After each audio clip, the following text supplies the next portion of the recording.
Hey y'all, welcome back to Babeinlibrary. It's your girl Lisa, and today we're going to discuss older women with younger men.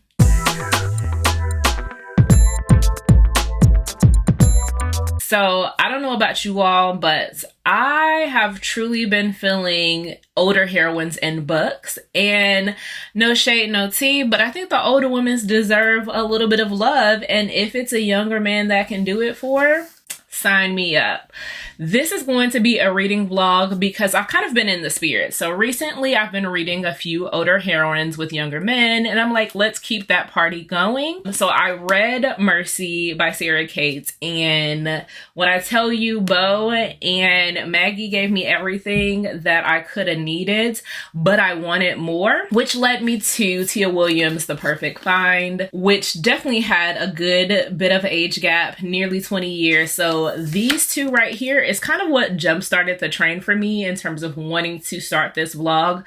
Plus, nearly a year ago, I think it's been about 10 months, I did an age gap romance vlog. So I feel like it's only time for the women to get their shine. So in this video, I've got 4 books that I am planning on reading. 3 of them will be in preparation for the Steamy Lit Con. So I am reading The Pool Boy by Nikki Sloan.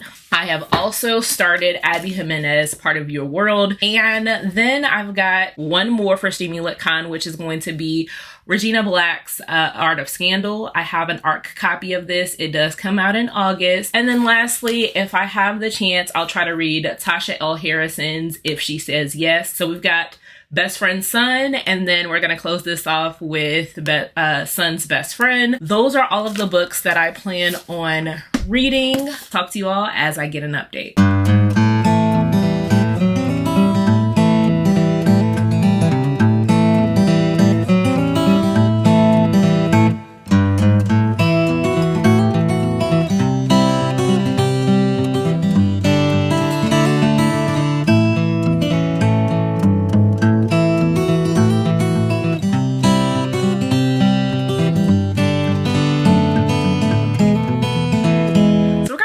With Part of Your World, which is the book that I'm listening to in audio format as I'm taking down my hair. Part of Your World is an opposites attract, big city girl, small town guy, romance that starts off as a one-night stand. Alexis, our female main character, is traveling through a small town on her way back home from a family member's funeral when she comes across a pig on the road, and she swerves and falls into a ditch with her car. Now, she's trying to figure out, how is anybody in this small town going to ever come and save her? She's called for the local tow man, but she's not getting a response. Lo and behold, Daniel comes along the way, and he's such a helpful guy and comes and pulls her car out of the ditch. Now, she's like, who is this stranger? Is he a creep? Let me get to safety. And she goes to a bar.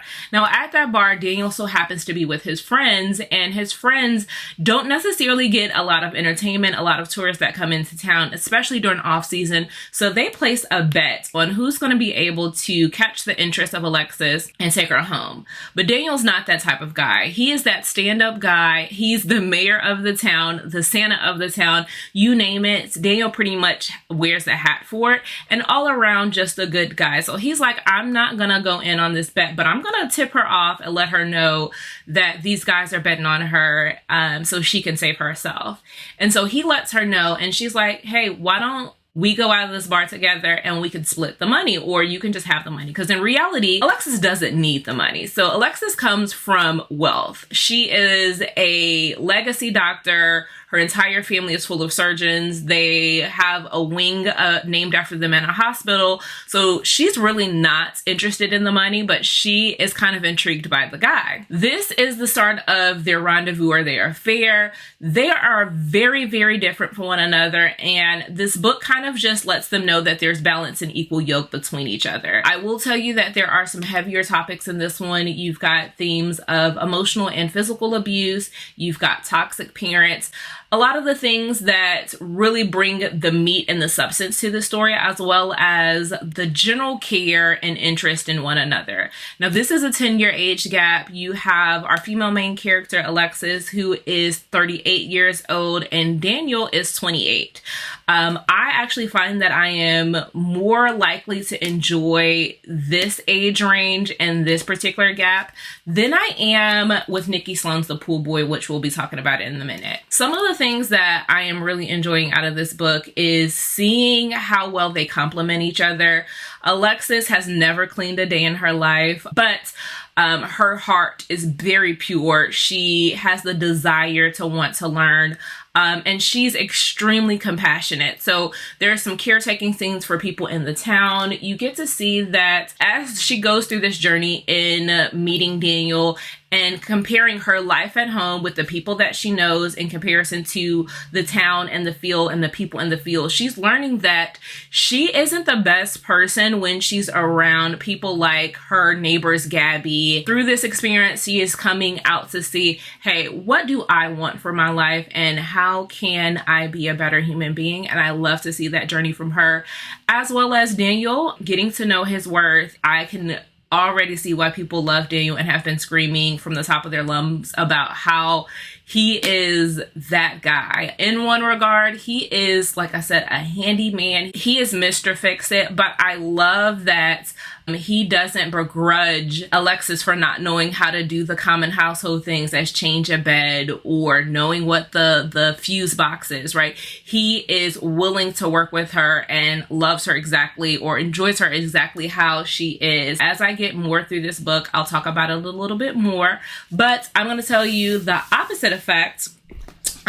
Meaning that they're just different. You've got The Pool Boy by Nikki Sloan. So in this, you've got our characters, I think they're about 20 years of a difference. So you've got the female main character, Erica, who is 42, and you've got the main male character, who is Choi. He is 24. So this is already a very different dynamic. The way in which their meet cute happens, which they already know each other because Erica is Troy's mother's best friend. So there is history here, and as I start to get through the storyline and unfold, Troy has been pining after Erica since he's been 19. So his feelings have been developing for 5 years and he is ready to act on them, and he's given the perfect opportunity because Erica comes home from work early and she is lying out by the pool topless. Now she is kind of at this stage where she has just completed her divorce from her husband. She caught her husband cheating on her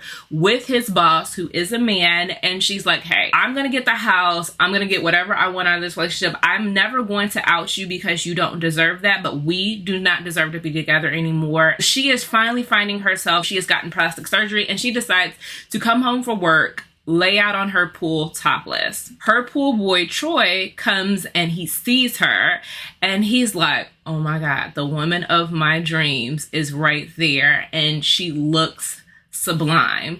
And Erica is kind of ashamed at first, but then she sees what type of reaction her just being in her natural body states gives to Troy. And she decides, okay, I'm interested.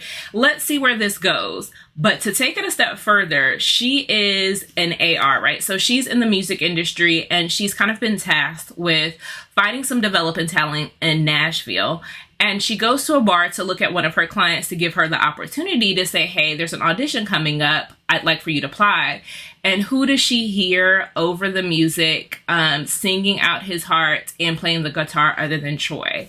And from there, she's like, okay, not only is he hot, young, and everything we're looking for, he's also very, very talented. And so let me give him this opportunity. But when I give him this opportunity, I'm not going to be able to have any rendezvous with him anymore. And I think that works out the best for us because I don't want us to damage the relationship that I have with his mother. And so Troy is not going for it. He said, if it's between the music and you, I'm going for you. I've been wanting you for 5 years. I don't think that I have a shot in hell in the music game, and I'm not going to risk it. But Erica believes in him so much that she said, okay, I will not let you throw your dreams away, but we've just got to have rules and boundaries, and this is this storyline. I have to come into both of these with two different mindsets. One, I'm coming in for the romance and the love and the emotions. And the other one, I'm almost having to view it with just a good time. Just looking for something that's hot, looking for something that is risque, looking for something that is going to get the blood pumping versus something that is going to really break my heart, because I'm a little concerned for Daniel at the moment. Okay, so I am back to check in on these two. I have finished both of these. I finished A Part of Your World a couple of days ago and Pool Boy today. The last time I checked in with you, we were talking about how I was experiencing a little bit of anxiety over the heartbreak that Daniel was going to come, and it absolutely did. Let me tell you, when they had their third act breakup, I shed a little bit of a thug tear simply because truly, Daniel does not deserve this. His golden retriever energy is thing you just want to protect. And if I could have saved these two the heartbreak that they went through, I definitely would have. You could tell a mile away what that third act breakup was going to be simply because Alexis cared so much about protecting her relationship with her parents and keeping up the legacy. And it was really, truly weighing down on her. But I'm so glad that Abby Jimenez found a way to make it all work. And honestly, she did it in a way that made everyone happy, which I'm going to tell you, her parents to some degree did not deserve to be happy, specifically her father. But that's neither here nor there. You know, he's up in age, let him have his legacy and his dreams. But Daniel, again, like everyone else, I fell in love with him. His energy, the things that he was willing to sacrifice for her, the way in which that he just wanted to be with her was just everything to me. I can't wait to pick up the second in the series because Bree was probably one of my favorite characters next to Doug. I mean, how could you not love Doug for the petting zoo, for the way in which that he was helping his man out, coming together in the lighting of the picture that Daniel wanted to see Alexis. Justice for Doug. Let's get a romance for him. But all in all, I will tell you, this had really great themes of, again, no matter how many experiences you have, how much age is in between, there is always something that you can learn from someone else. There's development and growth. Really, Abby Jimenez continues to show that she is an author that can steal my heart and my tears and make me fall in love with whatever she has to present. So absolutely love this. I gave Part of Your World 5 stars. Now, Pool Boy, I finished today. This was one of those things, my thoughts are still the same. This is pretty much hot. No plot. This is a situation in which I really didn't get a love story in between the two. I definitely got the lust and the attraction and the ability to see that this couple was the right time and the right place for one another. Not necessarily feeling that this is going to be a relationship that lasts, but that's okay, right? I got an extremely spicy scene out of this. I think the thing that is going to stick with me the most about Erica and Troy is a scene in which Erica is being dominant and she doles out a punishment to Troy and he takes it like a champ and he eats it up. That's what I'm going to say. If you know, you know. This definitely is for the girls who love a little bit of let's get back on the horse, girls, let's go get them. This is the one on my list that I have to read is going to be Art of Scandal and If She Says Yes. Art of Scandal just came out 3 days ago, so that'll probably be the next one I can pick up and review for you, and I'll talk to you all soon.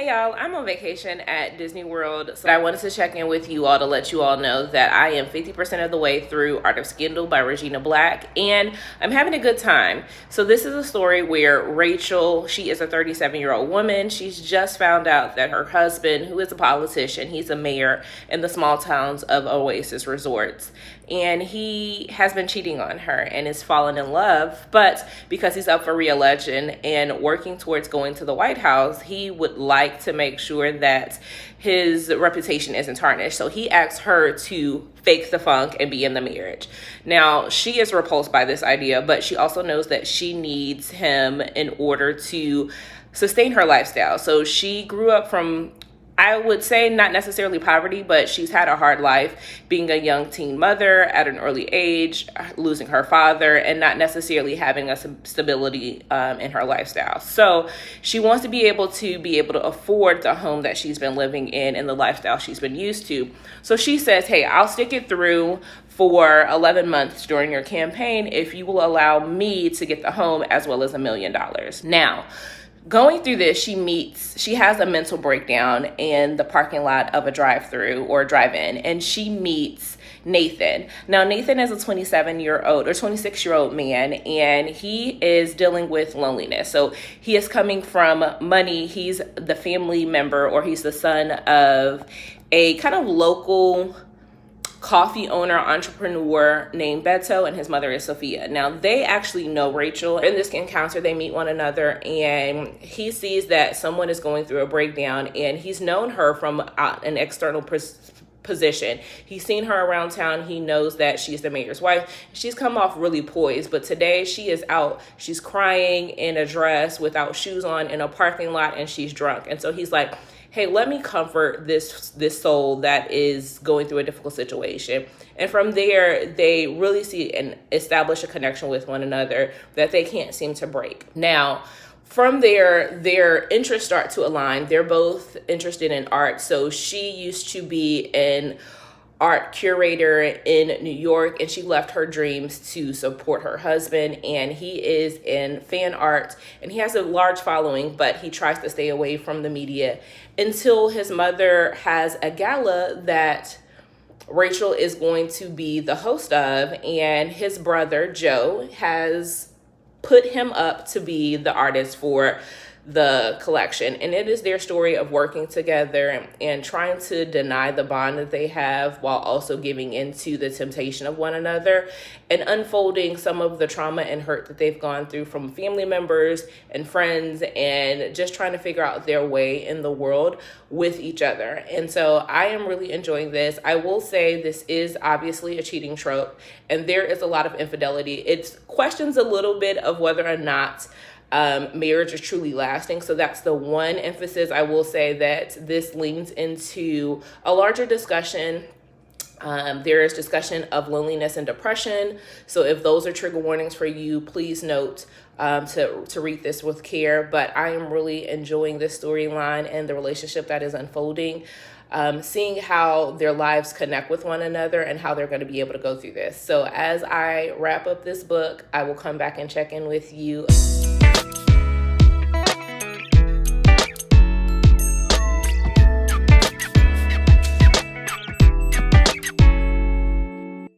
Okay, I am back to talk to you all about The Art of Scandal, wrapping that book up and then jumping into If She Says Yes. But in relation to The Art of Scandal, I know I was just telling you all that I was loving it, I was getting my life, and I was eating it up. Until I took a step back and I realized that I'm not enjoying this as a romance. What I'm really enjoying this is as a contemporary fiction. Hear me out. Now, while I love Nathan, I love him, as much as I possibly can. I want the best for him. And I enjoy Rachel, and I'm enjoying her storyline. What I will tell you is I don't think that Rachel and Nathan need to be together as in a couple. What they really need is therapy. And so for me, when a lot of people were talking about 7 Days in June and was like, this is toxic, they both need therapy, that is how I feel about Rachel and Nathan. And I say that knowing that is an unpopular opinion, that most people are ranting and raving and loving them. While I did, like I said, enjoy this book, I did not enjoy their relationship. I felt like it was giving a little bit codependency and toxicity. I felt like they needed to be in therapy, work on themselves, get through a lot of the baggage that they are coming to the table with before they decided to be in a relationship. And that is my opinion. Now, I will tell you that outside of the relationship aspect, everything else I absolutely love and was here for. Like, the plot points and the drama and the intrigue was there. There was a lot of situations. So we'll talk about Rachel's side first. First and foremost, there is an issue or a situation between her husband, who I think's name is Matt, and his family and his daddy coming into strong arm. Baby, I said, ooh, no, what we're not going to do is this. Read them the riot act. So seeing Rachel overcome being this relationship where she had to suppress who she was and she muted herself, and how she stopped following her dreams, and her really meeting Nathan and deciding to overcome that, and how her storyline continued to progress from here, and her get back in terms of when she was going through the divorce and how she was taking her agency back. I really enjoyed that storyline from her. I also appreciated the twist of the plot line between her and her aunt Alicia. Now, there was a ton of points within the book, and I think Regina Black did this exquisitely, where I just felt like, what is Rachel's issue? Like, I felt like she was very ungrateful. I could not understand what the rift was between her and her auntie, and how she felt entitled, right? The way in which she was like, I want to do this on my own, but I deserve these handouts. Like, I was struggling with Rachel for a point in time. Regina Black did it exceptionally well in the way she made you feel as though Rachel was the issue, when in fact later on you come to find there is truly an underlying issue between her aunt and her, and what it stems from. When I read that, I was sitting there like, oh damn, I got this all wrong. And I love it. I love when an author can tell me, you may have thought this and I led you to believe that, but here's the true tea. And that was a very strong point in turning my opinions of Rachel and turning the storyline around and being able to see that relationship and their dynamic. Now I'm going to jump over to Nathan. Now, Nathan's storyline honestly was the better storyline of the two, and it really wasn't about him, but it was about him. So his storyline with his family and their drama and their tea, baby, needs to be a telenovela. It needs to be publicized, because first and foremost, if you think about his relationship with his father and how his father was very difficult, you really saw that he was a difficult man. He really didn't know how to express his emotion, and how everyone was left to deal with that, whether it be Joe, it be Nathan, or it be Sophia. But when we get the opposite perspective, and one of the things that I will say Regina also did was have a connection point for me.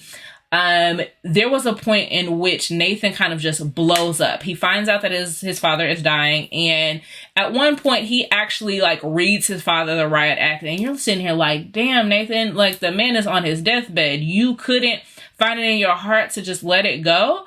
You also get to see the true storyline is, you know, being able to look back on the relationships. And it's not until someone is no longer in your life, and in some cases that they're no longer here, where you get to analyze and really see, I had a perspective because I was going through it and I was in the midst of it. But people find a way to show you they love you and they care in small moments, in significant ways that you don't really register at the time, and appreciating them for those moments and being able to reconcile those relationships. And I actually really enjoyed being able to experience their family, the Vasquez family, in those moments and seeing it over the course of time. I do hope Regina continues to build. I want to see the relationship between Joe, which is Nathan's brother, and Rachel's cousin, which is Alicia's daughter. I want to see their storyline, and I want that second chance romance, because The tea is piping hot between the two of them, and so is the chemistry. I just know if Regina gets the chance to write that storyline, I'm going to eat it up and love every single minute of it. So, now, one of, I will say, the surprising factors for me is this book right here. This was so damn good to me. I'm going to tell you right now, if you are the person that rants and raves, hoops and hollers about this one, baby, you have not seen anything yet. Pick this one up. First and foremost, let me tell you, look at Tommy Vasquez. Fine as fine can be. This man needs to be on multiple covers. I need someone else to pick up him for a cover model, because knowing Tommy and reading him in this book and then coming back to look at this cover, you're like, So before I go into depths of why I love this storyline, let me tell you what it's actually about. So this is a story between Tommy and Darcy. Now, Tommy is going to be the best man for his best friend named Jared. Jared is getting married. Now, Tommy has been in love with Jared's best friend, Darcy, ever since he was 19. This man is now 32, and the burning desire for Darcy has never wavered. I'm going to read you a quick excerpt. This is how I knew we were starting off with a bang. The first sentence in the story says, "Locking myself in an airplane bathroom and beating off like a 12-year-old as my airplane makes its descent in Charleston International Airport wasn't something I imagined myself doing at my big age, and yet here I am." Woo! When I tell you, I said, oh, we're going right into the storyline. We are diving in, and it never slowed down. Darcy is going through a metamorphosis, right? Like, she is a widow, and her husband, before he passed away, she was going to go ahead and divorce him. Before she found out that not only was he cheating on her, their entire marriage, he actually got his mistress pregnant, and the mistress had a child. Now, if that wasn't enough, her ex-husband sold half of her business to his mistress. So there is a woman in here, and I'm going to tell you right now, Tasha gives you the vibes. I don't think there is an official playlist, but she drops all the songs for you in this storyline. Guess what the woman's name is? Guess what the mistress name is? The mistress name is Jolene. If you all know Dolly Parton's Jolene, it hits with this book. Now, Jolene irked my ass to no avail, and I really think that Darcy should have given her a two-piece, but neither here nor there, because Darcy is the bigger woman. Darcy is really trying to find out what makes her happy in life, and through this story, we get to see that it becomes Tommy. Tommy may be 20-something years younger than her, but this man is grown in every way that it counts. And one of the things that I appreciate about this book, it is a older woman, younger man, but it also is a dom-sub relationship. The submissive is Tommy. And I appreciate the journey into the dom-sub relationship because it isn't necessarily about control, and it isn't something about possessiveness and obsession. This situation and what Tommy brings to the table is that he just wants to please Darcy, and his entire being as a submissive is to make her happy. And that is a different side to a dom-sub relationship that we don't get to see. Very similar. If you like Mercy, I'm going to tell you again to pick up If She Says Yes. This gives very Bo and Maggie vibe. They are both very concerned about Jared finding out and what that looks like, but that doesn't stop them from their pursuit of happiness. And in the end, this is a duet, so I do want to make sure I state that. But for me, I felt like I don't actually have to read the second in the series. The way that this ended, to me, that Happy for Now was absolutely stunning, amazing, and perfect. I will still probably go read the second in the series, but this concluded so well to me that it necessarily doesn't need the addition. This was the first book that I felt like I didn't have to have that specific reveal. I didn't have to have the happily ever after because Tasha read it, or she written it to perfection for me. There is a situation where Jared is talking with Tommy, and we get to see vulnerable side of Jared, and we get to experience like what it looks like when your friends are meeting those major milestones in life. So getting married, potentially starting families, and how difficult it can be from a married person's perspective. Jared is like, hey, I thought that Tommy was going to go through this with me, and I'm having, some separation anxiety from my friend. And while I'm supposed to be happy, I thought that we were going to be doing these things together. And you are living a life of bachelorhood, and I want more for you. The relationship between Jared and Tommy is beautiful to see.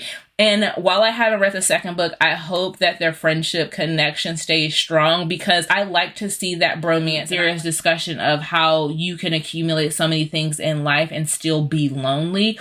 Both characters, Tommy and Darcy, are both experiencing loneliness. So from Darcy's point of view, this is the empty nest syndrome, a dissolution of a marriage, you being cheated on, what that looks like, and how you place value on your worth, being that all of these things are happening to you. And then you've got Tommy. Tommy has come from a hard life, and he has always thought, accumulating things, getting, that penthouse or that, condo by the water, or owning his own company. He always accumulated, the growth of his business and his successful ventures to happiness, but he hasn't found what he's looking for. And also knowing what you're looking for and knowing how that can be shunned, and how people don't necessarily want that from you, right? Him coming to grips with him being a submissive, and people thinking that when he, that makes him less than. I absolutely love this. If I had to rank the stories, I'm going to tell you still, Abby Jimenez